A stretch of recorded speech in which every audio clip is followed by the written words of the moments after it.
Welcome to Everything Co-op, bringing you information on how cooperatives can help improve your quality of life. This show is being sponsored by the National Co-op Bank, NCB. The NCB is dedicated to strengthening communities nationwide for the delivery of banking and financial services for the nation's cooperatives, their members, and other socially responsible organizations. For more information on the power of community ownership, visit ncb.coop. That's ncb.coop. Now stay tuned for your host, Vernon Oakes. Good morning, everybody. This is Vernon Oakes. Welcome to Everything Cooperative this Thursday morning. I am in San Francisco, California this morning. We have three guests.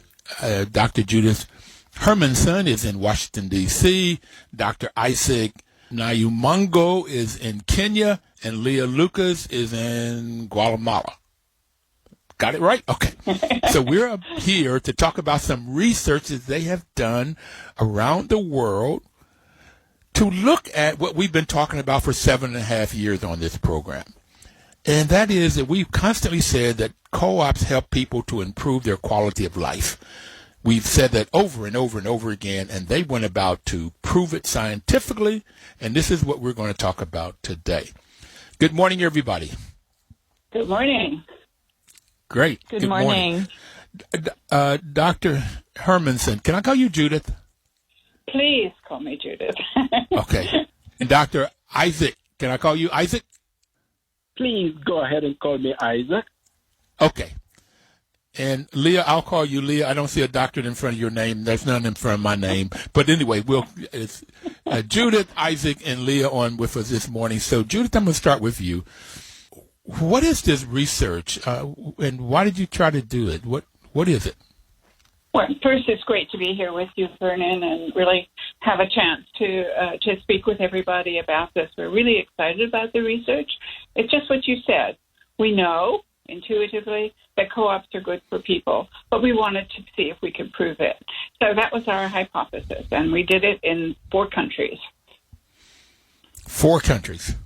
And who sponsored it, or say you work, and what entity do you work for? Well, I work for the International Cooperative Research Group of the U.S. Overseas Cooperative Development Council. And as an organization, OCDC supports and advocates and tries to advance the use of cooperatives internationally so that people can lead better lives. Our research group is the research arm, and so we operate through scientific methods, as you said, and we were supported in this research by U.S. Agency for International Development. USAID. USAID, that's right. Yes. Okay. So you're using the scientific method to prove what I've known intuitively. You've proven that. And that's co-ops, people working together. It's a more powerful thing to show people evidence than say, well, Vernon says. Okay, yeah, Vernon says won't work. I got it. And Dr. Isaac Nyamongo from Kenya, how did you get into this cooperative world? First, what work do you do, and how did you get into co-ops? Well, my journey to cooperatives is a long one.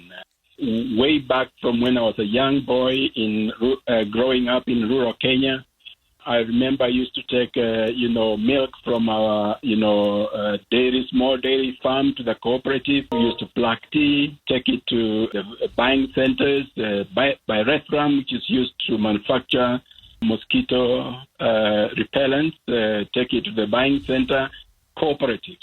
So I have grown up within the cooperative field for a long time. And currently I work at the Cooperative University of Kenya, which is located in Nairobi, where I am in charge of cooperative development, research, and innovation. So that is my journey into the cooperative world. And since I joined the university, I've been working with cooperatives all along. And where did you get your PhD? I got my PhD. I received my PhD in 1998 from the University of Florida in Gainesville in the USA. Okay. And Dr. Hermanson, I'm Judith. Where did you get your PhD? I got my PhD from George Washington University here in Washington. Oh, right in D.C. Right in D.C. Okay. Yeah. I taught 1 year there in the marketing department, and I taught 5 years at Howard. I wanted a PhD, so I really honor you guys. I've taught 11 years at the college level, 5 math and 6 years in teaching marketing. So, Leah, how did you get into co-ops, and what do you do? What's your workspace? Thank you, first of all, so much. It's a pleasure to be with you this morning. So I'm working also with the International Cooperative Research Group together with Dr. Hermanson. I'm research manager, so I'm working on the same grant and have been able to be a part of this really exciting research initiative. My base comes from rural Iowa, so a little bit similar to Dr. Isaac. I come from a rural community. I grew up in an agricultural family and community. This was really my first exposure to food co-ops in my growing years, and I became exposed to them in the U.S. and then began to work with international development, looking at access to credit, access to finance in the agricultural sector. I worked with agricultural cooperatives in different countries. In Guatemala, I worked with textile cooperatives. In Bolivia, I worked with cacao that is produced in the Amazon rainforest, and in Mozambique, in a variety of different value chains to inland regions. You're coming in and out. We're having some technological problems. So I got the cacao because I like cacao instead of chocolate. It's cool. It's good. So what I deduce from what you just said, you grew up in co-ops and you've been working in co-ops in the international space in a lot of different sectors. Judith, I'm going to come back to you. This research, how did it come about? What caused you all to do this? Really to answer the question of whether cooperatives are making a real difference for their members. We like to believe that they are, but does this happen, and does it happen in different countries? So in the research we conducted in Kenya, in Poland, in Peru, in Philippines, so 4 very different countries, in very different geographic regions. It's not, we wanted to see in these very different areas, do cooperatives work at a high level? Are they, in fact, whether it's an ag co-op or a savings co-op or whatever kind it is it the cooperative that's making the difference, and is it making a difference for members? So you call this, what difference do cooperatives make? That's the name of your research, right? Yes. And at some point in this conversation, I'm going to ask you, what did you find out? But right now, you started in 2017, 4 years ago? We started collecting the data in 2017. We piloted the project in Poland, and we wanted to make sure that we use the same approach and the same questionnaires. So at the end of the day, we would have research that told us about each of the countries, but also that we could compare the findings and be able to have a broader set of outcomes that was beyond the findings. And if I might just go on for 2 more seconds, Vernon. Okay, no, please. One of the reasons that we're interested in answering what difference do cooperatives make is because we believe, one, that they do make the difference, but also in international development that cooperatives are very powerful and they have not yet fulfilled their potential in advancing equality, shared prosperity, and leveling the playing field. And we think that cooperatives are a wonderful tool for the USAID and others to use to help countries that are developing and with emerging economies.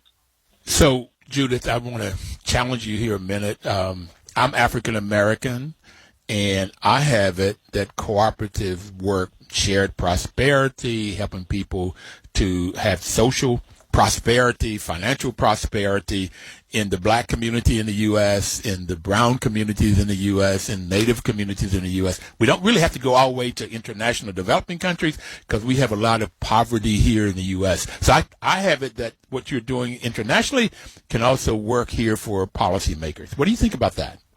I think absolutely, yes. And I'm very hopeful that maybe as a result of this program, too, that someone will want to look at this evidence and see what it is that we found. I'm not aware, there may have been, but I'm not aware of a similar study that's been done at this sort of very, the cooperative level, if you will, to look at it from the member perspective and then take that, the information you get from the members about what they're feeling and some concrete information about how they're doing and generalize some results so that people will be inspired to support cooperatives. Got it. And this is why National Cooperative Bank has been sponsoring this program for 7.5 years, is to try to inspire people to get into this cooperative world for the reasons that your research done. So that's why I'm so excited. So let's get into it a little bit more.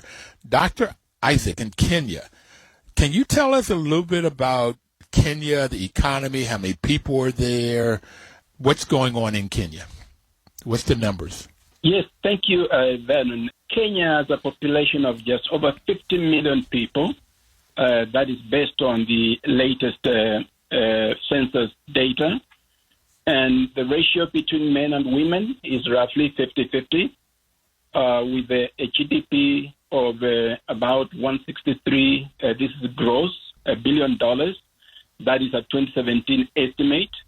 The annual growth rate is about 5%, and that has kept constant over the last 8 years.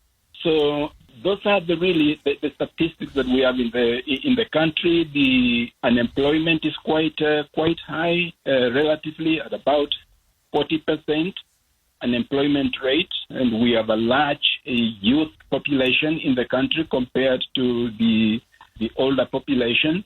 So that is how the demographics play out in Kenya. More youth compared to the older people. Okay, more young people, gender about 50-50. GDP, gross domestic product, is $123 billion. Is that dollars you were talking about, or euros, or pesos? Yeah, 163 billion. That was 2017 estimate. Is that in U.S. dollars, 163 billion? U.S. dollars, yes, yeah. Okay. What's the GDP per capita? Do you know that? It's about $3,500 per capita. Okay. Now, is that considered poor in Kenya in terms? Because it would be very poor here, $3,500 in the U.S. Yes. As I've indicated, the unemployment rate in Kenya is about 40% or thereabout. And it's really $3,500 is not a lot of money. So basically the statistics are telling us that a lot of the money is in very few hands. Isaac, we're going to have to take our first break. Sorry about that. We'll come back and talk more about this. We were just talking about Kenya. Please don't touch that dial.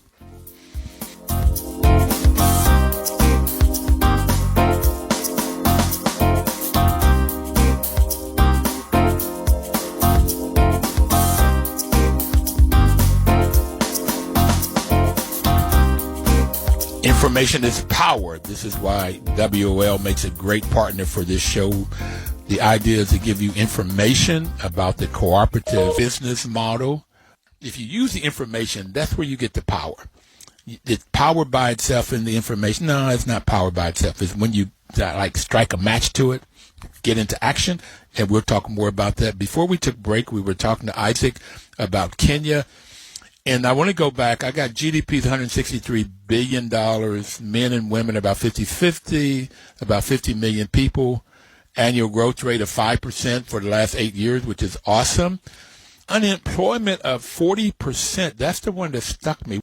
Are you telling me that 60% of Kenyans don't have a job, or that's the employment rate or something? No, it's about 40% of Kenyans are not getting jobs. So we have young people coming out of college and they can't get a job. And so that is the real problem that we are grappling with right now. We are not creating enough jobs for the young people who are coming out of college. Got it. Okay. Okay. So I get that in the U.S., the GDP per capita is 68,000. That sounds high. Very high. I'll come back to that. I don't see Kenya in this list right now.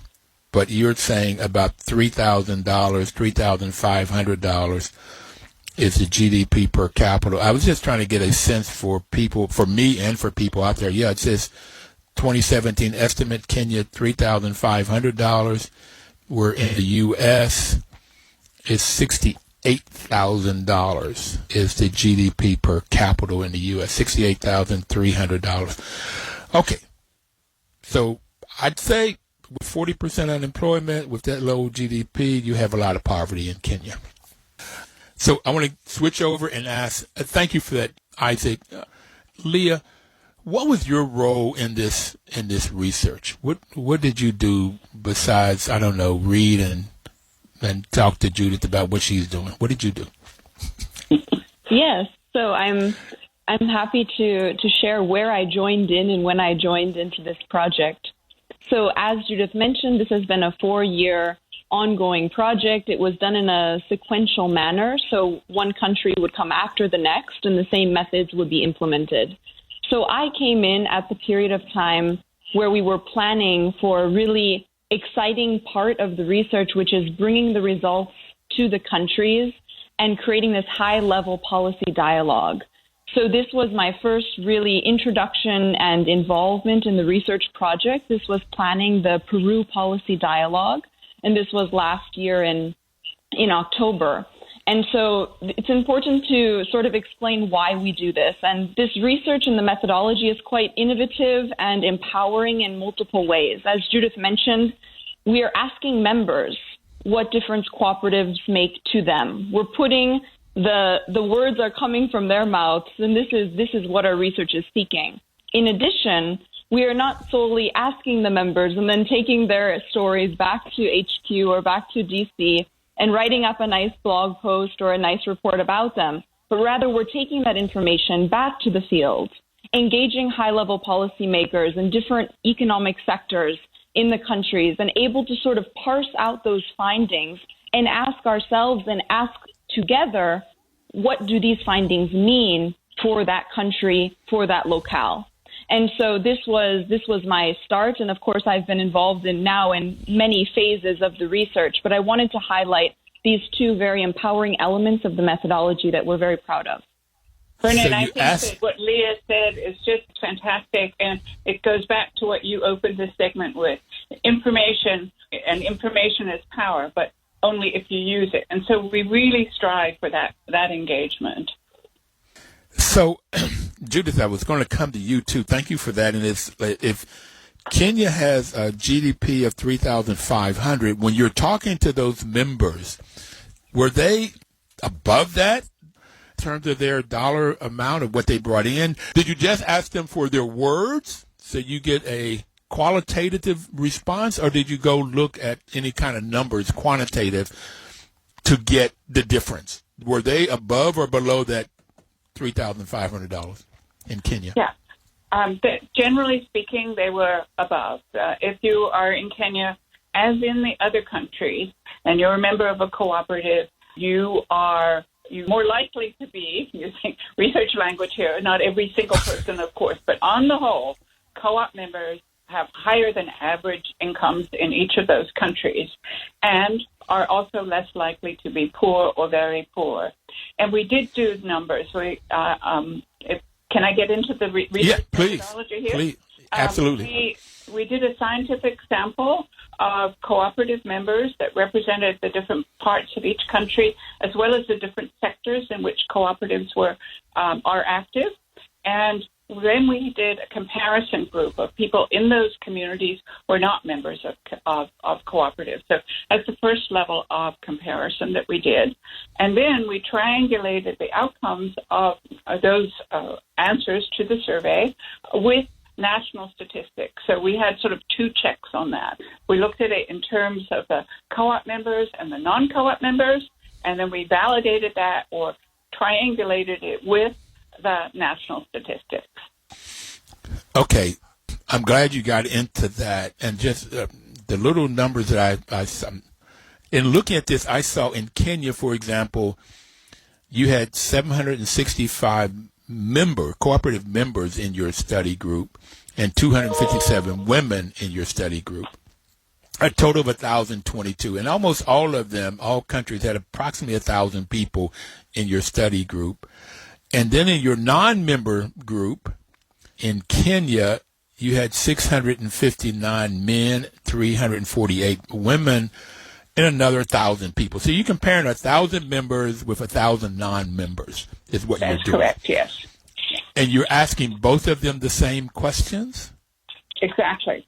We were asking them the same questions, and then we asked about social things, we asked about economic things, income and so forth, what they valued about the cooperative, and of course if they were not a member, that wasn't exactly the same question for them, but what they saw of value as a non-member of the cooperative in their communities. So you asked them, as if you're a member, what's the value you see being a member, and if you're a non-member, what is the value that you see cooperatives bring into the community? That's right. Yeah, exactly. Fascinating.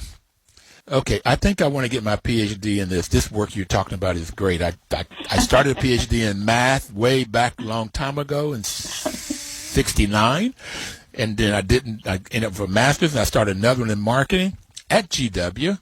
Didn't do that. It didn't catch me, but this is exciting stuff. How do people what's the quality of one's life? So we want to get to some of the findings that you had, maybe a little bit earlier than I thought, but what's one of the findings you found out? Isaac, let's talk to you about this one.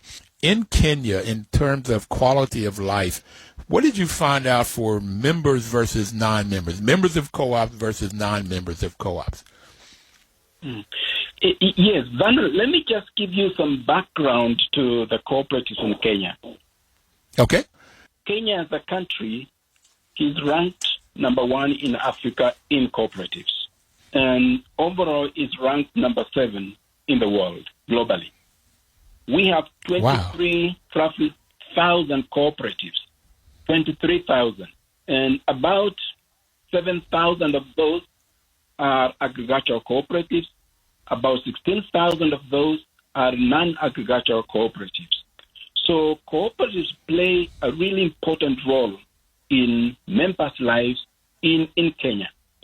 And from the findings of the study, what difference do cooperatives make?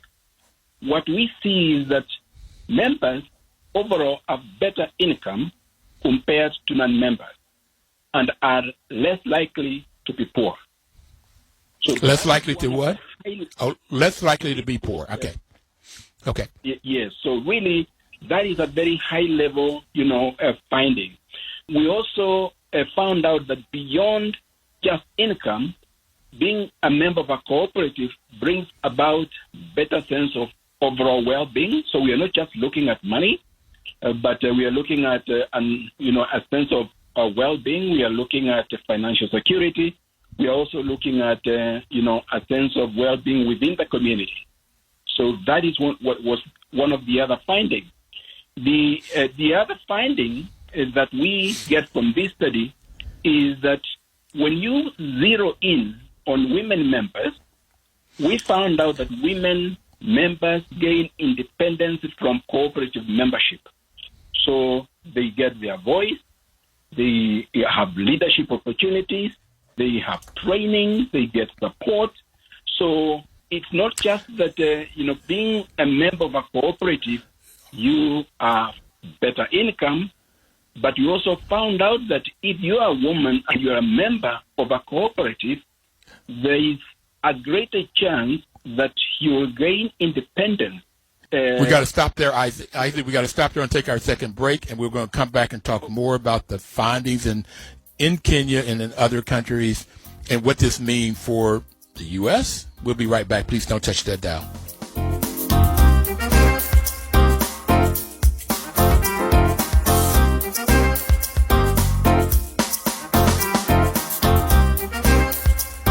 Your news talk station.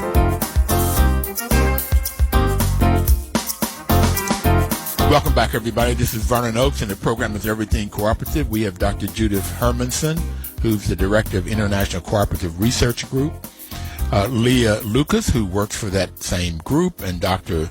Isaac Nyamongo, who is the Director of Research at the Cooperative University of Kenya, Deputy Director. Okay.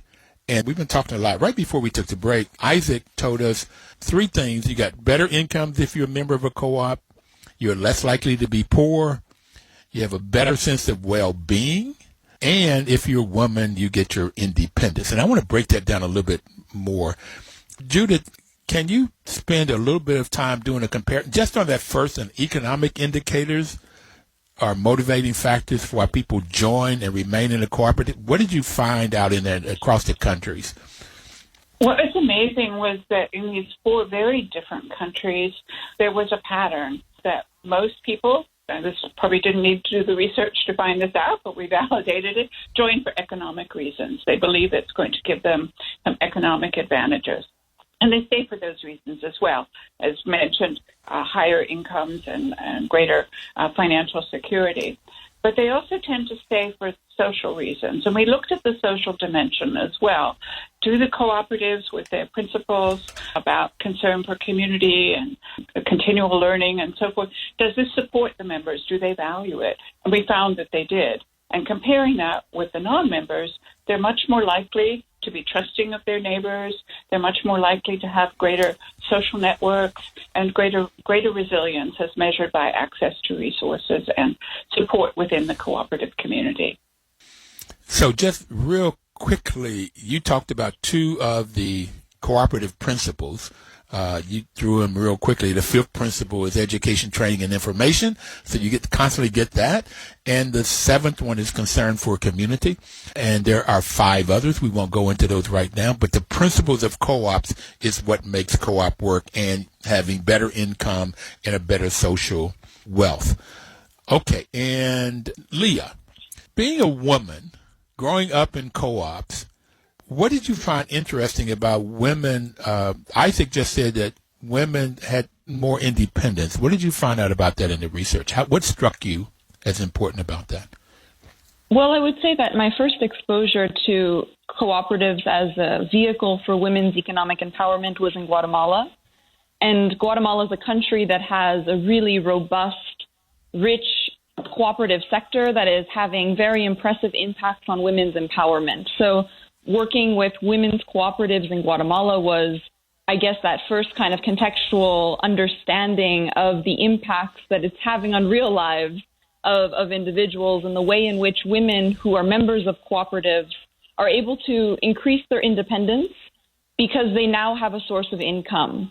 And so, as Isaac has mentioned, in Kenya, the rates of the informal economy is quite large. Many individuals are not employed in the formal economy. And countries like Guatemala are quite similar to this trend, in that there will be many individuals who are operating in the informal sector.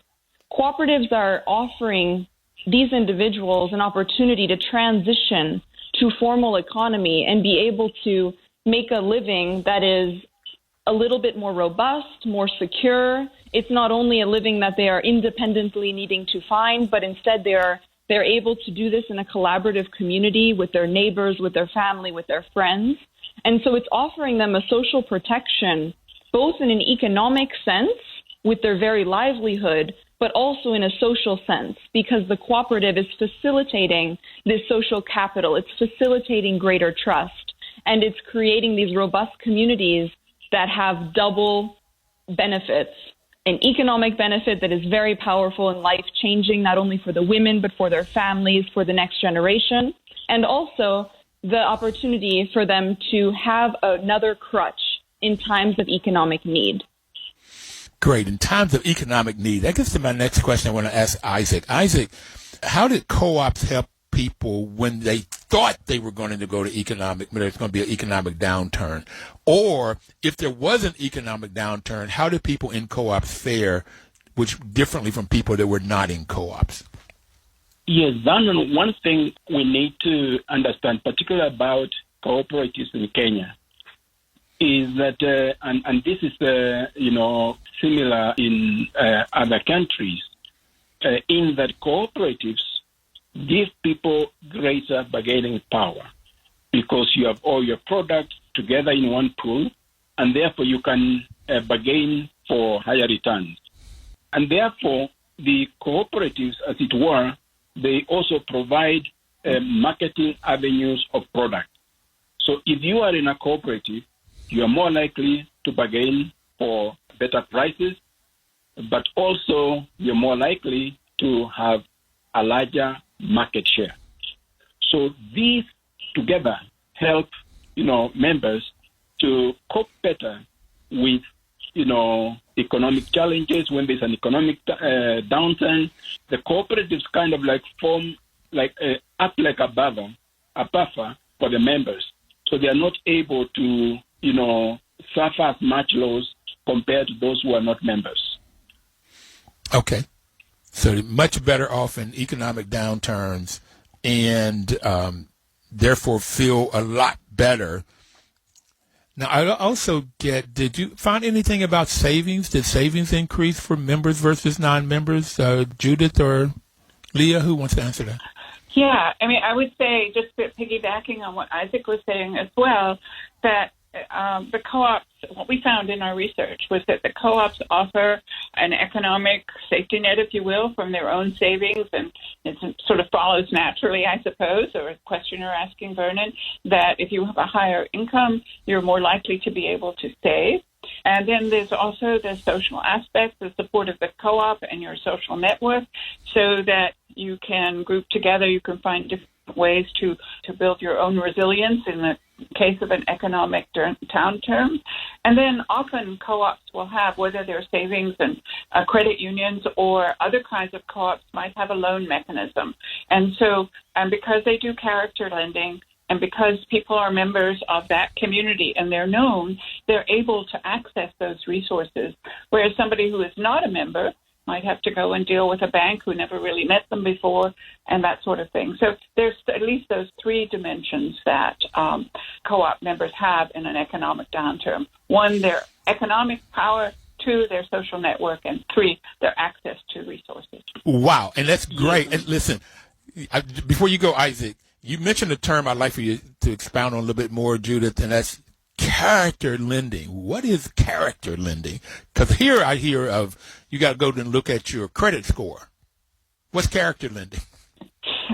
Well, character lending is pretty much what it sounds like, is that you're a known person. You have usually some sort of investment within the institution itself, whether, through your participation or monetary equity of your own. And so therefore, the co-op knows that you're a good bet. They're not going to just, because that would endanger all the other members, of course, but they're not going to just give it away because you show up. But they know you, they know your character, you've experience of you, so they understand that extending credit to you would be good for you as well as good for them. Fantastic.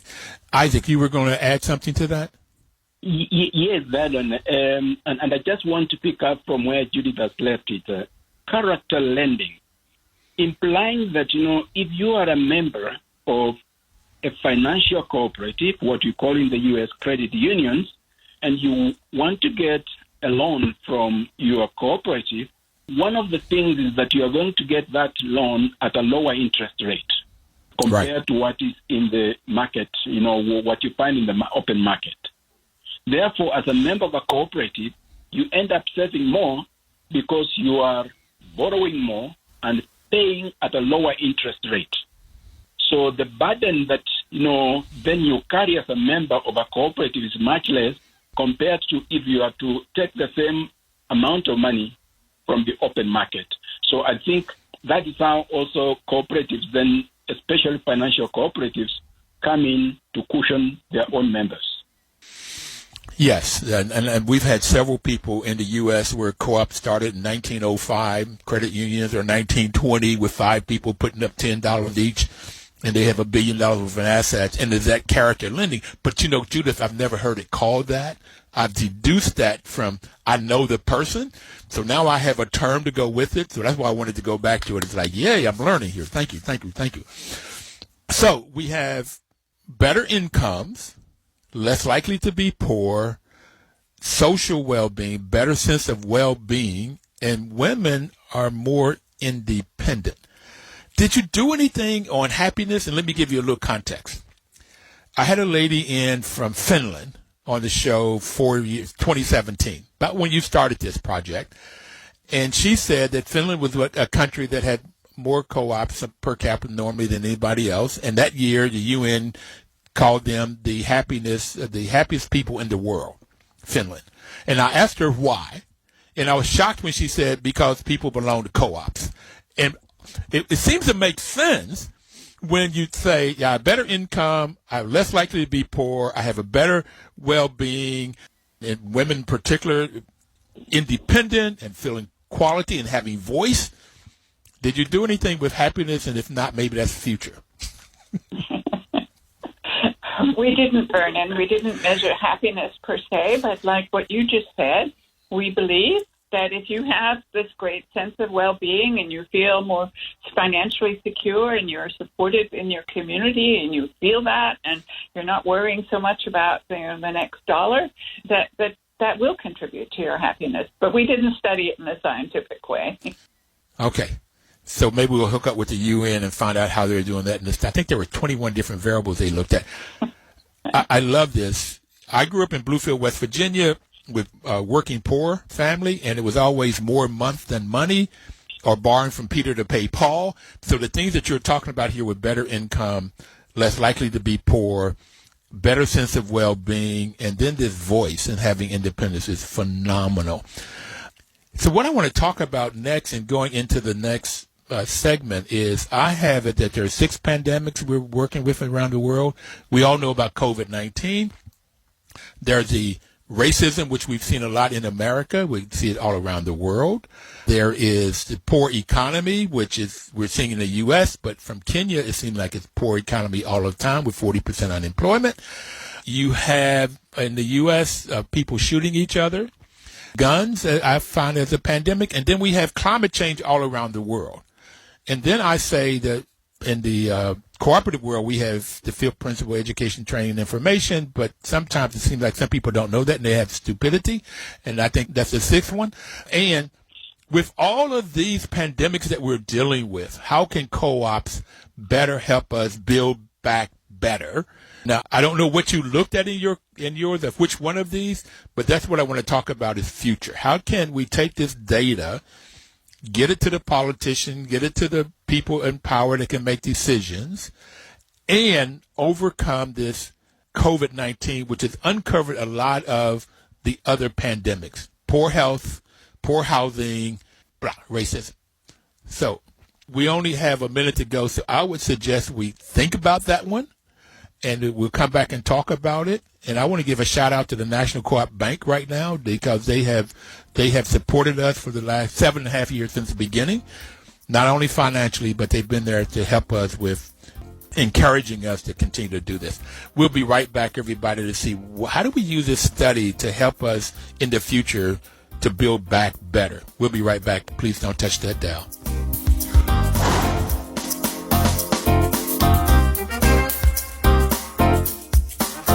Your news talk station.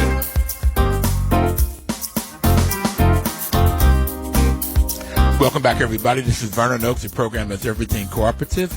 We have 3 exciting persons here telling us about the research that they've been doing around the world in 4 countries. And said we're going to take the research that they've found, they've proven, they validated what folks have already believed. They've looked at it scientifically and come up with the data that proves certain things about co-ops. I want to talk about the future. So, Judith, you're having a summit coming up. What is that summit? What's it called? When is it going to be? And what will you be doing in that summit? Yes, we do, Vernon. We have a summit coming up on May the 26th, and it's from 9 a.m. to 11 a.m. Eastern time.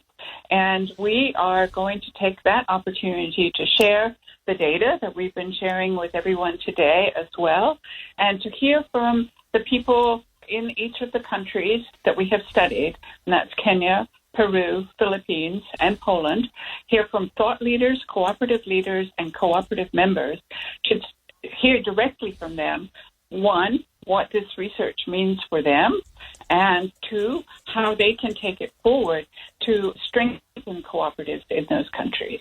So we do hope, sorry, this is a plug, but we do hope that many people in the audience will be able to join. And you can register now at ocdc.coop. It's a virtual summit. So everybody out there that's listening, you can go to ocdc.coop, and as soon as you come up to that, it'll take you right into this Global Evidence Summit, and you look at the evidence that they found to validate the hypotheses, and you can sign up. You can register. It says register now. There's no fee, is that correct? No, there's no fee. No, we want as many people as possible to come who are interested in these issues of co-op and how it can help to address systemically, I would say, inequality and some of the many problems that you were mentioning earlier, Vernon. So you can also go to our webpage. That's www.everything.coop, and we have a banner there about the summit. If it's not there today, it will be. The webpage person said he'll put that up, so you could go in and register through there, or go into the summit and register. We really would like to see more and more people get this information that has been validated in these 4 countries. And I have it, Judith, that this is the same thing anywhere in the world, right here in the U.S. I mean, we don't really have to go to 4 countries. I mean, there's 40% unemployment in Kenya. And I would suggest to you there's 40% unemployment in the black community in the U.S. and probably 60% in Native American communities. If we were to look at how many people are not working compared to how many people there are, that's not the measure that the U.S. uses. They use how many people are looking for work. But there's so many people that I know in the black community that stop looking. Okay, they just stop looking, and so they're not counted. I wouldn't be surprised, Isaac, if black Americans are at the 40% rate too, if you did that kind of a measure. So it's a worldwide phenomenon, and I really appreciate you guys for doing this research. It's extremely exciting. Now I want to get to, how are you going to use this to help us come out of COVID? Who wants to talk about that, to build back better? Well, I'm happy to jump in. The data we collected was pre-COVID, so that we probably need to make sure that everyone understands that. But what it shows you is how robust co-ops were and are. And so this research is trying to reach, as you said, the politicians and the policymakers, as well as the cooperative leaders and cooperative members. Everybody has a role to play in advancing this knowledge so that the policies and support can be given to cooperatives in a broad-based way so that they can, in fact, begin to rebuild the economy. As Isaac said, in Kenya, cooperatives are an important part of the economy, but they are in this country as well and in many other places. They're also a way that there can be opportunity offered at scale. And you were going to add to that, Leah? Yes, I really wanted to get to the community-wide impacts. We've spoken a lot about the impacts on the individual households of cooperative members. And what we have found in this lens of the study that looked at community-wide impacts, we found increased economic development, perception of increased investment, employment opportunities, and an improved quality of life. And very important, again, is to remember the methodology of this study. We are asking the members and non-members themselves. And for these 4 different categories that I've just mentioned, we did not just ask the members. The statistics before me are from actually purely non-members. And so we reported on non-member perceptions in this section of the analysis, because if I have individual household level positive impacts, perhaps I also perceive additional community-wide impacts.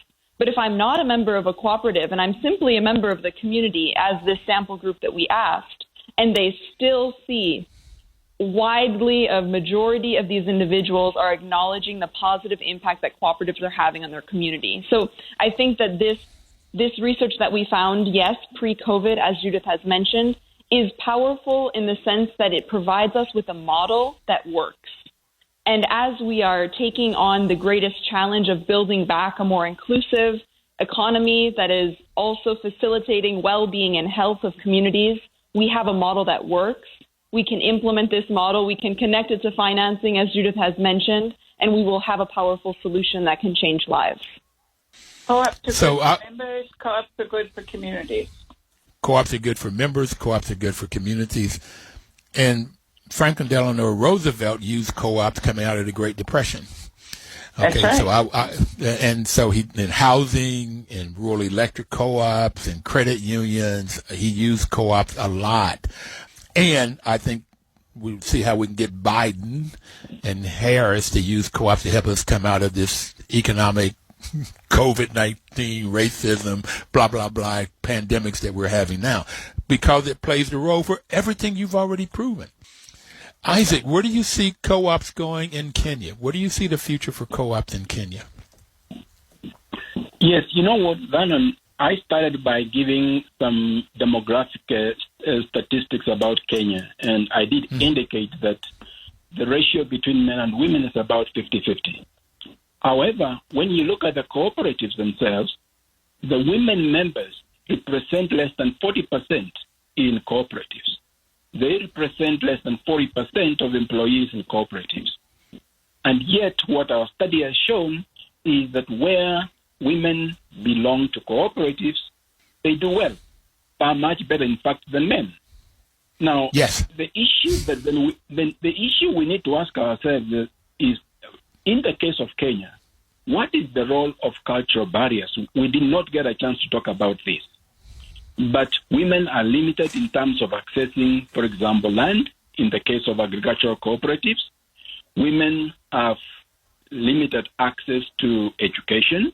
So kind of like they start at a disadvantage when they are members of cooperatives because they don't have education and they do not have the resources that are required. But what this study has shown us is that we need, as a government, to have appropriate budgetary allocation that focuses on support to women, because we've seen that when they belong to cooperatives, they do much, much better.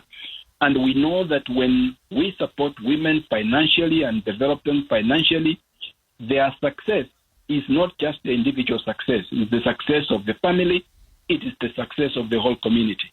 So I think for me, we need to look at a way through which we can support women in terms of providing the necessary resources so that they are able to participate effectively in the cooperatives. We need to bring into play gender-sensitive frameworks that encourage women's participation. We need to bring into play policymakers so that they become sensitized, and we show them that women indeed play a very important role and significant role, so that there is need for us to support this particular half of the Kenyan population that has been left behind in the cooperatives. I totally agree with you, and you just went to a slogan that from the 60s: you train a woman, you train a family, you train a community, and you just said that. And I want to we've got to finish up here. We don't have much time. I'd love to talk to you all a couple more hours, but Judith, let's quickly. Could you tell what do you want to leave people with? What do you want to leave this audience with? I would like people to take away from this that the co-op model works everywhere. It works in different communities, different cultures, and it works because it has the power of individual action and shared aspiration. So I would say, support your co-op, join your co-op, but also raise your voice so that co-op policies can be favored in this country and internationally. Leah, what would you like to leave people with? Thank you, Judith. Yes, I will say that business has been and must be a positive force of change in the world. We see with the cooperative model, a model that works, a model that inherently includes economic, social, and environmental well-being at the core of the way that it does business. So we can take this model that works and use it to improve lives. Thank you. Improve lives. Isaac, we're out of time. I'm sorry I don't have time to ask you. But everybody out there, please go to ocdc.coop, sign up for this summit. Also, the ICA is having their world conference that's talking about the same kinds of things, and Judith may be there with this conference in December 1st, 2nd, and 3rd in Seoul, Korea. Live cooperatively. We'll see you next Thursday. Your news talk station.